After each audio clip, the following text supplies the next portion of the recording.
Most AI agent platforms shipping right now describe their security controls in a way that doesn't survive a careful read. They claim guardrails, they claim safety layers, they even claim policy enforcement. But when you push on them, almost all of them collapse in the same way. The model is really the only thing making the safety decision. The platform relies on the model to make the right decision every single time. In this video, I'm going to give you the framework you can use to evaluate your agents. 6 questions, they map directly back to the architecture, and they work for any vendor. By the end of the first vendor conversation you have, you'll know whether you're being sold guardrails or being sold hype and hope. I'm going to walk through the framework and then apply it to Hermes, the new agent platform from Nous Research that's getting a lot of hype and attention right now. There were some pretty interesting results you'll want to know about, so let's go ahead and dive in. All right, some quick context here. I spent 25 years in product security, including roles at Amazon, Disney, and AWS, and I developed this framework because I wanted something I could apply in real vendor reviews for myself and for my customers. It's not theoretical, this is what I actually use. Before the framework, let me set the stakes here. Hermes, it's a little bit unusual. Most agent vendors describe their in-process controls as if they were security boundaries. Hermes does the opposite. Their official GitHub security policy states plainly that the in-process approval gate, the output redaction,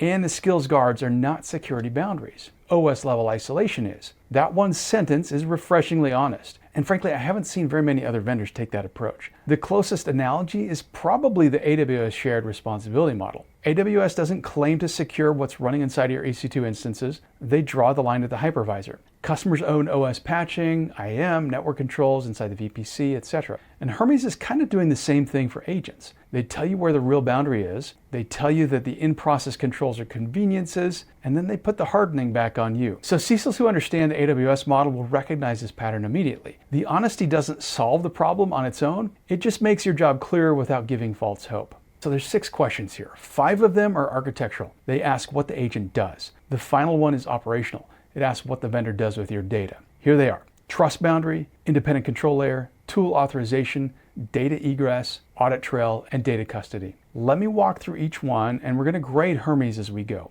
With each of these, I'm going to briefly explain what good looks like, or what we're aiming for, and then I'll also describe what bad looks like, or what we're trying to avoid, and then show how we assess this with Hermes. The first question is trust boundary. Good looks like this. The trust boundary is explicit and enforced. Trusted instructions come only from authenticated user prompts and trustworthy system messages. Everything else, including web pages, documents, and tool outputs, should be considered untrusted content that cannot become a command. The bad scenario looks something like this. The agent treats any text it ingests as potential instruction. There's no architectural distinction between what the user said and what some third-party document contains. All right, so how does Hermes handle this? Hermes names the boundary. It allows you to use container terminal backends. Docker, SSH to another host, Singularity, Modal, those are all options that provide OS level isolation. Inside the process, they layer SSRF protection on web extraction, content file scanning that prevents the agent from reading its own credential files, and input sanitization on incoming messages and memory writes. But there's bad news. Here's where it's going to fall down. The default is to deploy without a container backend, and it has no real boundary. Plugins run in process with full access. So installing a Hermes plugin is equivalent to adding a Python dependency. All right, so how do we grade Hermes on this one? I'm going to give it a pass, but with important caveats. The boundary is honestly defined, but the enforcement is the user's job. You don't get it by default, so you have to enable it. All right, number 2, independent control layer. This is the question that matters most because it captures the central failure of most agent platforms. A good implementation uses a separate system, not the model, to veto the agent's decision before it becomes an action. The veto can be a human reviewer, policy engine, or an independent LLM with a different objective. It must not depend on the same model that produced the decision. That's the key point. In a bad implementation, the model is both the decision maker and the judge of its own decisions. The platform's safety relies on the model recognizing it has been compromised, which is exactly what an attack is designed to prevent. Hermes ships 3 approval modes: manual, smart, and off. Smart mode uses an LLM to judge whether a command is dangerous. By my framework standards, that is the model judging itself. It's not a real veto. Their own GitHub policy, the security.md file in the repository, classifies the approval gate as not a security boundary. Now, the architecture does support a real veto. Hermes can integrate with Tirith, an out-of-process policy engine that inspects commands before execution, and the plugin system exposes pre-tool call and post-tool call hooks where users can write in independent validation. So I'm giving this a partial pass. The default deployment does not include an independent veto. The architecture supports one, either through Tirith or your own plugin hooks, but the user has to build it. All right, number 3, tool authorization. Spoiler alert, this is where Hermes really shines. A good state or good situation ensures that tool calls are authorized against the user's captured intent and against the agent's least privileged scope. The agent should not have every tool at its disposal. It should only have the tools needed for the task at hand. We treat agents like an employee. You don't give the intern access to every system and every door in the office. But in the bad case, every agent does exactly that. Every agent has access to every tool the platform offers. Any call is permitted as long as the model decides to make it. Now, Hermes has a concept called profiles, and a profile is a separate agent instance with its own configuration, its own credentials, its own tools, and memory. For example, a researcher profile has web search, but it really doesn't need terminal access. A programmer profile may need terminal, but no access to your Google account. Profiles are super easy to set up, create them with one command, and friction is low enough that users will actually use it. Hermes also provides MCP credential filtering, which prevents MCP server tools from reading the agent's own API keys. So here's where it slips and falls down.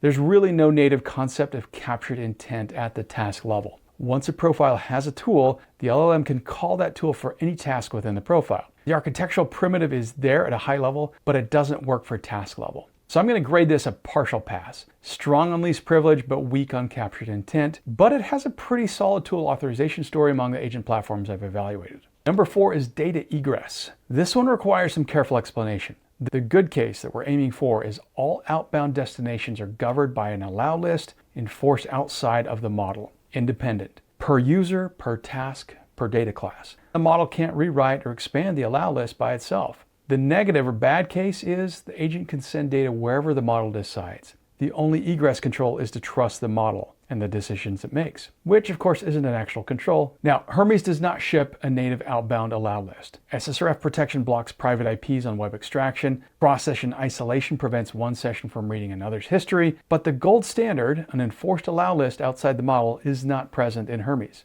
But here's one important caveat. No agent platform I've evaluated or am aware of implements this fully. AWS Bedrock Agents comes close, but the egress control there is AWS infrastructure, Lambda, and security groups, not the agent platform itself. Microsoft documents similar capabilities for Copilot Studio through Power Platform DLP policies. Now, I haven't put that through this framework personally, but the documentation describes connector classification and also HTTP endpoint allow listing. The gold standard is industry aspirational. Hermes is not behind on this question. The industry just doesn't seem to be there yet. For Hermes specifically, egress belongs to the user's infrastructure. Container backend with lockdown network egress is the strongest realistic control. Profile-based toolset discipline is the second strongest. Of course, the simplest egress control is to not enable the tools that allow egress. An AI gateway like Cloudflare AI Gateway or Portkey can help with the LLM call surface, but it doesn't necessarily see tool outputs. It's one layer in a stack, not the full solution. So I'm giving Hermes a partial pass on this one as well. Weak against the gold standard,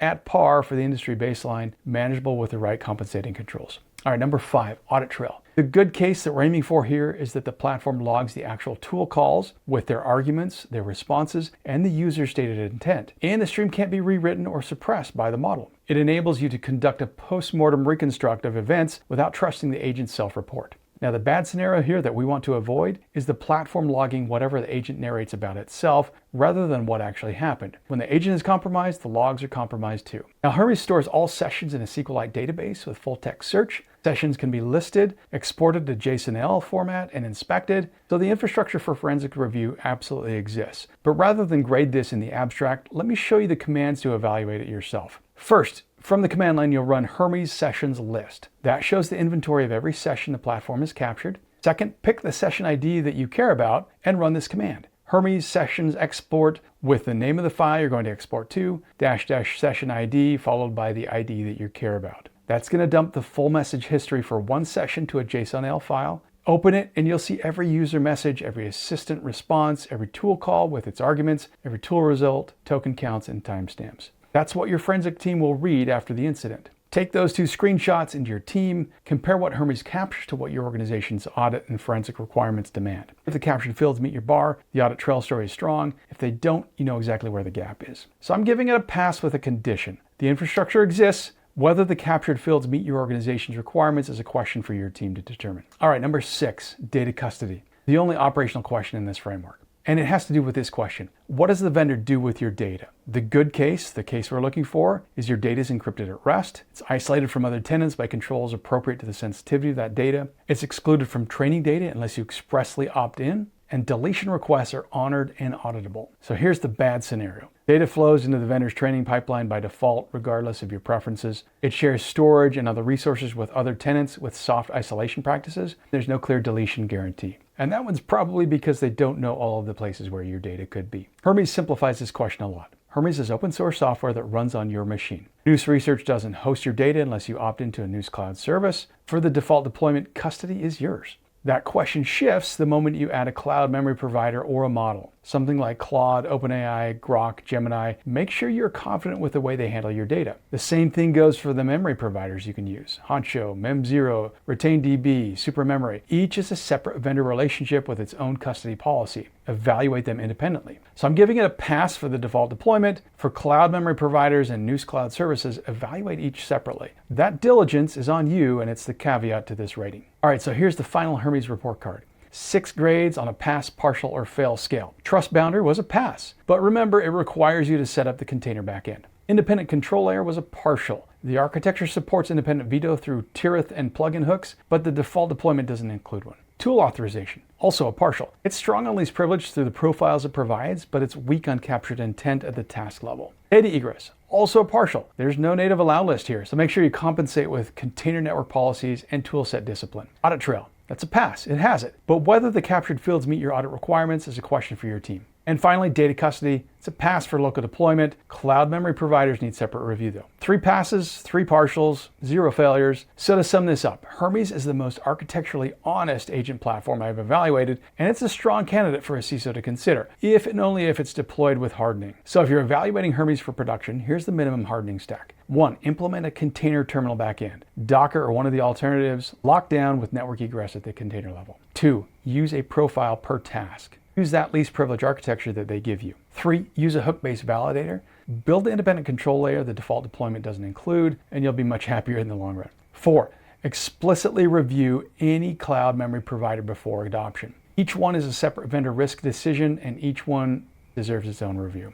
5. Strict plugin selection. Treat plugin installation like adding a Python dependency, because that's what it is. Now without that stack, Hermes has some of the same architectural posture as every other agent platform. It just admits it more clearly. But with that stack, you've got one of the better agent deployments available to you right now. Now the framework I just walked you through is available as a free download. I'll drop a link in the description. You and your team can use it to start doing vendor reviews immediately. Now, if you want the deeper version of this analysis, it's in my newsletter, the Product Security Playbook. And that's where I go a level deeper each week with these videos. There's a link to that in the description as well. Now, this is video 2 in a new direction for the channel. Video 1 was the drone story. Now, the standard pitch here is to ask you to smash the like and subscribe button. You've heard that before. I'm not going to bore you with that. But if you don't know, the like button signals YouTube to surface this to other security teams. The subscribe button makes sure the next analysis video gets to your feed when it drops. Next week, I'm doing a drone delivery threat model. Same architectural thinking, different industry. So if you want that in your feed, make sure to subscribe. The framework PDF is in the description either way. All right, thanks for your time. I'll see you in the next one.